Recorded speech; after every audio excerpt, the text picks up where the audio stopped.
A reading from the Holy Gospel according to Luke, chapter 21, verses 12 to 19. The passage is taken from the Message version of the Bible. But before any of this happens, they'll arrest you, hunt you down and drag you to court and jail. It will go from bad to worse. Dog eat dog, everyone at your throat because you carry my name. You'll end up on the witness stand, called to testify. Make up your mind right now not to worry about it. I'll give you the words and the wisdom that will reduce all your accusers to stammers and stutters.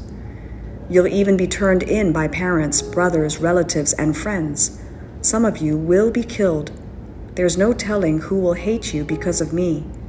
Even so, every detail of your body and soul, even the hairs on your head, is in my care.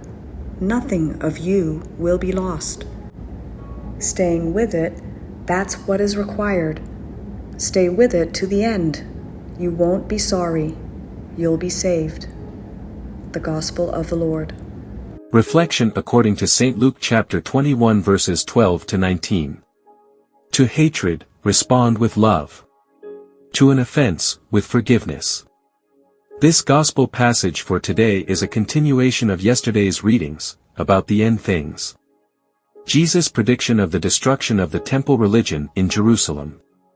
Catastrophes, wars, famines, riots, and persecutions are not things that would occur in the future but faced the community of Luke at the time. Think of the many wars and calamities today. As a world, we live in a context marked by war in Israel, acts of violence, abuses, and destruction that wound the world, the human family that lives here, and violence directed toward the Christian community.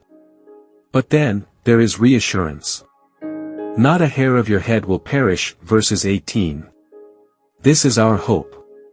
It speaks of the attitude that a Christian must adopt in living this history characterized by violence and adversity. The attitude of hope in God allows us not to be overwhelmed by tragic events. Indeed, they are an opportunity to bear witness to Christ. Verses 13. Those who follow Christ cannot remain slaves to their fears and anxieties. Instead, we are called to live with the certainty that the Lord's action of goodness provides us with providential and reassuring tenderness. He, the Lord, guides our existence and knows the ultimate purpose of things and events. The assurance of the Lord accompanies us that the power of the Spirit of God will destroy the forces of evil. To communicate his message, Jesus resorts to apocalyptic language. But this has nothing to do with catastrophes. He speaks of wars, revolutions, earthquakes, famine, and pestilence, and terrifying facts. Our world has always been like this, and it can be seen even today in front of our eyes. Understanding how to interpret these events is important, and Jesus wants us to be prepared to enter his new world. The kingdom of God ushers upon us by storm, and the old ways of practicing religion and believing in God are blown away. Jesus introduces to us a God who is merciful.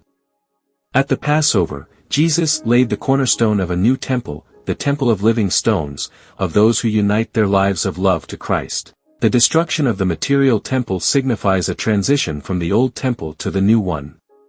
From this temple, the only sacrifices that ascend to heaven and are pleasing to God are the works of love.